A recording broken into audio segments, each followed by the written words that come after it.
देश के चौथे स्तंभ पे धब्बा है। नरेंद्र मोदी जी से लेकर अंबानी अडानी के जूते चप्पल और धूल को चाटने वाली आप इतना देश को डिजिटल इंडिया बना रहे हैं। क्या डिजिटल इंडिया की आड़ में गूगल से रोटी आ जाएगी? बताइए ना, कैसी आजादी है ये भारत देश के अंदर? कैसी आजादी है 21वीं सदी की? 2020 में जी रहे हैं और आज भी इन गोरे अंग्रेजों की नाजायज औलादों ने एक बार फिर देश को और देश के लोगों को गुलाम बना दिया। वापसी की आपने बात करी तो ये जूता देख रहे हैं, ये जूता बिहार के लोगों ने सबने निकाल रखा है। ये जूता और चप्पल, और इस जूते और चप्पल के जरिए अब की बार बीजेपी के तमाम नेता और इनके गठबंधन दलों का स्वागत इसी जूते के साथ में होगा। ये कि आखिर कैसे इतनी संपत्ति आपने बनाई और कैसे आपके पास पैसा आया, और देश की दलाल मीडिया के जितने भी पत्रकार हैं सबकी जांच होनी चाहिए इनके पैसे की। ये लोग क्या करते हैं? सिर्फ इतनी सी बात कहकर कि सूत्रों के हवाले से खबर पता चली है। वो सूत्र कहाँ है आज तक नहीं पता चलता और पूरे देश के अंदर दंगे हो जाते हैं उस सूत्र को लेकर। दूसरी बात, आप एक बात बताइए कि पहले तो मैं सुनता था कि पाकिस्तान सिर्फ हमला करता है, पाकिस्तान सिर्फ आतंकवादियों को भेजता है। कल नेशनल चैनल को देख के पता चला कि पाकिस्तान ड्रग्स भी भेजता है, चरस भी भेजता है, गांजा भी भेजता है और स्मैक भी भेजता है। अगर पाकिस्तान चरस, गांजा, ड्रग्स और स्मैक भेजता है तो देश की सरकार, नारकोटिक्स डिपार्टमेंट, होम मिनिस्ट्री क्या डांस और मुजरा करने में व्यस्त है? देश की सरकार क्यों एक्शन नहीं लेती? और सबसे बड़ी बात, देश के अंदर पुलिस हो, सीबीआई हो, ईडी हो या अन्य जांच एजेंसी को किसी को नहीं उठाना चाहिए। इन्हें उठाना चाहिए सबसे पहले देश की दलाल मीडिया को। उसका कारण है सिर्फ ये कि जब इन मीडिया वालों को पता है कि भैया कहां से ड्रग्स आ रहा है, कहां से जा रहा है, रिया को सोने के लिए रात को क्या मिल रहा है, क्या नहीं मिल रहा, उसको बिछौना मिल रहा है, तकिया मिल रहा है, रात को उसे 10 बजे तक नींद आती है या नहीं आती है, वो जेल में घूमती है, फिरती है या क्या करती है। जब इन्हें सारी बातों का ज्ञान पता है तो क्यों सीबीआई हो, ईडी हो या अन्य जांच एजेंसी हो इनको क्यों नहीं उठाती? बताइए आप, क्यों पुलिस वाले इनको नहीं उठाते? इनसे पूछताछ करिए, आपको सारे रहस्य पता चल जाएंगे, सारे राज खुल जाएंगे। मीडिया का काम होता है देश के अंदर किसानों की बात को करना, शिक्षा की बात को करना। अगर आप पिछले कुछ महीने के रिकॉर्ड को उठाकर देखें, नेशनल और दलाल मीडिया पत्तल चाट पत्रकारों के इस रिकॉर्ड को खंगालने का प्रयास करें तो सिर्फ आपको दो बातें नजर आएंगी कि पीएमसी बैंक का जो देश के अंदर इतना बड़ा घोटाला होता है उसके ऊपर देश के अंदर सिर्फ एक डिबेट होती है। देश के अंदर एक इतनी बड़ी घटना घट जाती है, रेप, बलात्कार जैसी घटनाएं हो जाती हैं, उसको लेकर सिर्फ मात्र 2 से 5 डिबेट। अगर आप पिछले रिकॉर्डों को उठाकर देखें तो बेरोजगारी को लेकर देश की दलाल मीडिया बात ही नहीं करती है, बिल्कुल बात नहीं करती।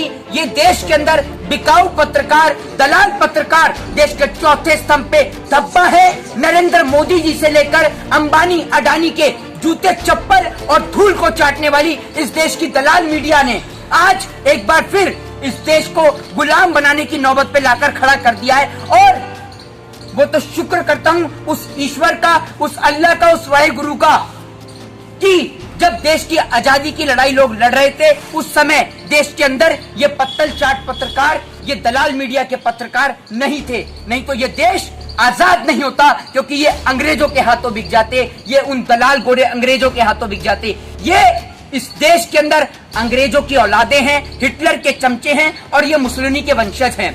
ये मुसोलिनी के वंशज एक बार फिर इस देश के अंदर अपने पुराने गोरे मित्रों को लाकर इस देश पर कब्जा कराना चाहते हैं।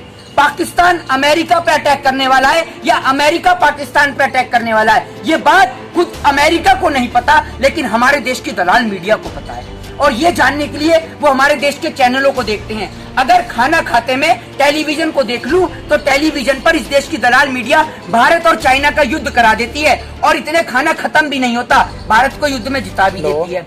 एक और चाइना हमारी जमीन पे कैप्चर करता है, हमारे देश के अंदर आकर हमारी जमीन को कैप्चर करता है, हमारे देश के जवानों को मारता है। आपको बहुत फिक्र है ना बिहारियों की? तो जब बिहार रेजिमेंट के फौजी मरते हैं तब आप क्यों नहीं बोलते? जब सरहद पे हिंदू भी मरता है, मुस्लिम भी मरता है, सिख भी मरता है और ईसाई भी मरता है, तब आप नहीं बोलते। आप इतना देश को डिजिटल इंडिया बना रहे हैं, क्या डिजिटल इंडिया की आड़ में गूगल से रोटी आ जाएगी? बताइए ना। अगर गूगल से गरीब आदमी रोटी पा सकता है तो बनाइए डिजिटल इंडिया, क्यों नहीं बनाते? आपने अगर नरेंद्र मोदी जी के हाथ में कंप्यूटर दे दिया जाए ना, जिस डिजिटल इंडिया की बात करती है, अगर आप कह देंगे ना फोन पे करके दिखा दो, तो मोदी जी कर नहीं पाएंगे। ये ठीक से डोनाल्ड ट्रंप का नाम नहीं ले पाते, इनके नेता ग्लोबल नहीं बोल पाते, ये अपने आप को प्रधानमंत्री बताने चले हैं। इनसे अगर पूछा जाए जीएसटी है क्या, जीएसटी के ऊपर बोल दीजिए 5 मिनट का भाषण, यही बता दीजिए होता क्या है, जीएसटी क्या होता है, जीडीपी क्या होता है, क्या होता है ग्रॉस डोमेस्टिक प्राइस, बताइए आप, नहीं बता पाएंगे। सारे अनपढ़ जाहिल गवार लोग हैं। जो व्यक्ति इस देश के अंदर, जो नेता गेहूं से लेकर चने तक का घोटाला कर सकते हैं, सोच लीजिए उसका स्तर कितना नीचे होगा।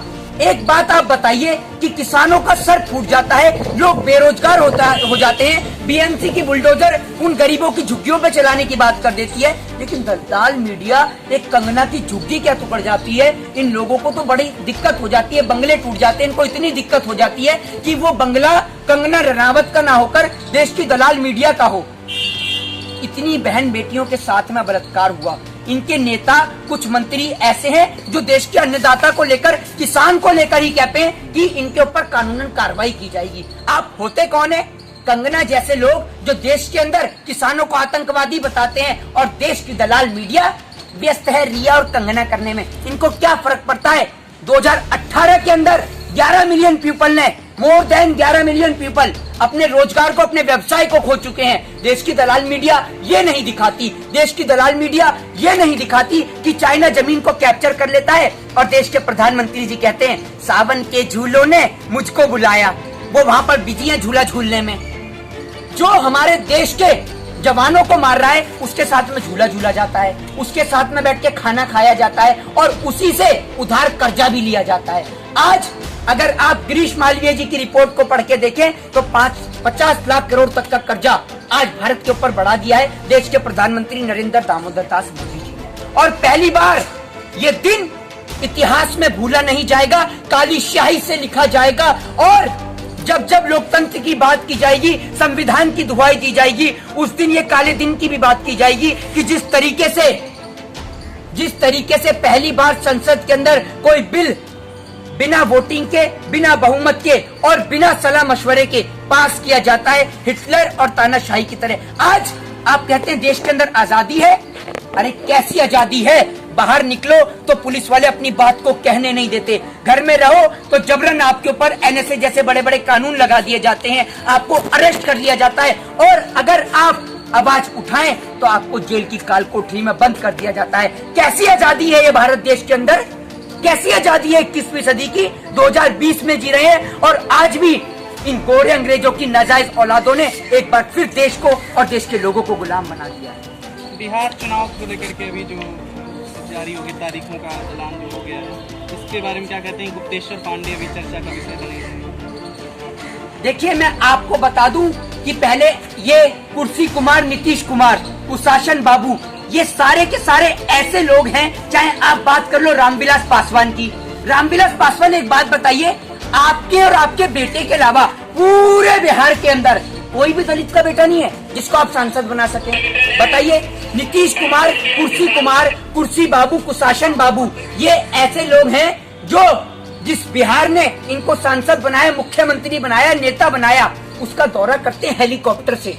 पूरे बिहार में लापता हैं, गुमशुदा की तलाश के पोस्टर लगे हैं, लेकिन अभी आपको चुनाव के समय में नजर आ जाएंगे।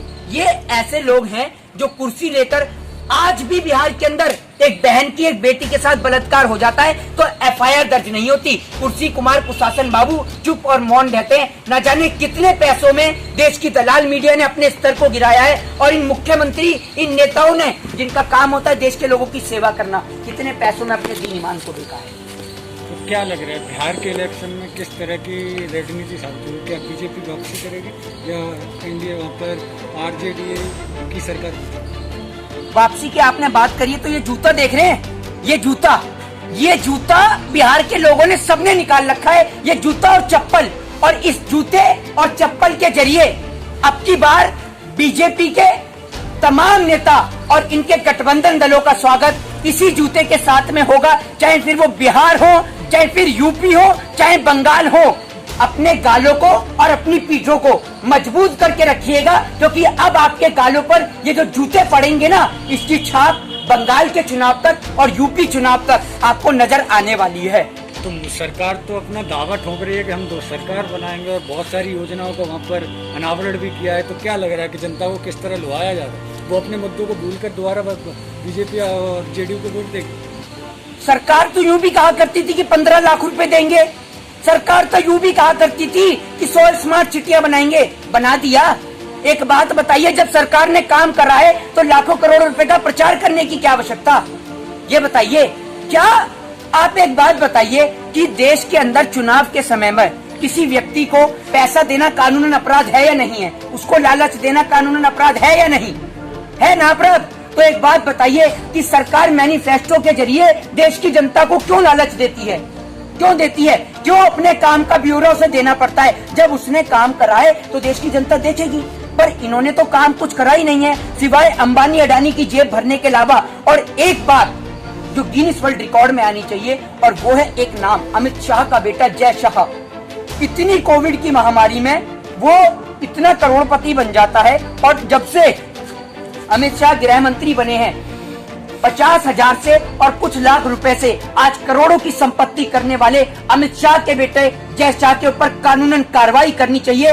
इनकम टैक्स की रेड होनी चाहिए इनके घर पे, और पता किया जाना चाहिए कि आखिर कैसे इतनी संपत्ति आपने बनाई और कैसे आपके पास पैसा आया। और देश की दलाल मीडिया के जितने भी पत्रकार हैं, सबकी जांच होनी चाहिए इनके पैसे की। इनकम टैक्स के जरिए इनके घरों में रेड होनी चाहिए, इनके भी सोफों को फाड़कर चेक किया जाना चाहिए कि पैदल चलने वाला एक पत्रकार, 10 से 15,000 रुपए कमाने वाला एक पत्रकार कैसे ऑडी, मर्सिडीज और लैम्बोर्गिनी में चढ़ गया। बताइए, क्या ये काला धन नहीं है? क्या ये ब्लैक मनी नहीं है?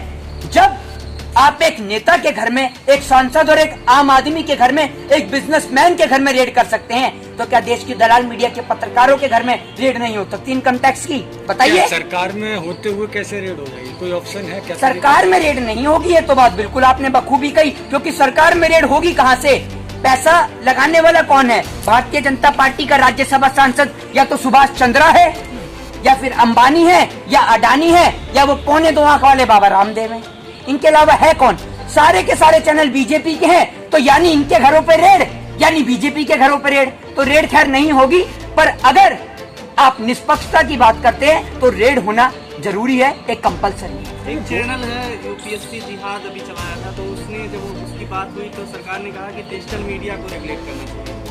ये आप एक बात बताइए, बहुत सारी चीजें हैं देश के अंदर। कभी आपको लव जिहाद समझ में आता है, अब आप बता रहे हैं यूपीएससी जिहाद है, फिर उसके बाद में एक वो सुरेश चौहान के जैसे दलाल पत्रकार हैं, वो भी एक कोई सा जिहाद बताते हैं। तो बहुत सारे जिहाद ये लोग पैदा कर देते हैं। सबसे बड़े जिहादी तो इस देश के अंदर यही लोग हैं जो दंगे कराते हैं। ये लोग ऐसी चीजें नहीं दिखाते कि जब मंदिर को तोड़ा जाता है तो उसको बचाने के लिए मुस्लिम आते हैं। ये लोग ऐसी चीजें नहीं दिखाते कि किस तरीके से जब 1962 में देश की लड़ाई लड़ी जा रही थी आजादी की, तो मीर उस्मान अली ने देश को 5 टन सोना दिया था। किस तरीके से 5 लाख रुपए अगर एएमयू को दिए, अलीगढ़ मुस्लिम यूनिवर्सिटी को, तो दूसरी ओर 10 लाख रुपए दिए बनारस हिंदू विश्वविद्यालय को। देश के अंदर जोड़ने की बात करिए, तोड़ने की बात ना करिए।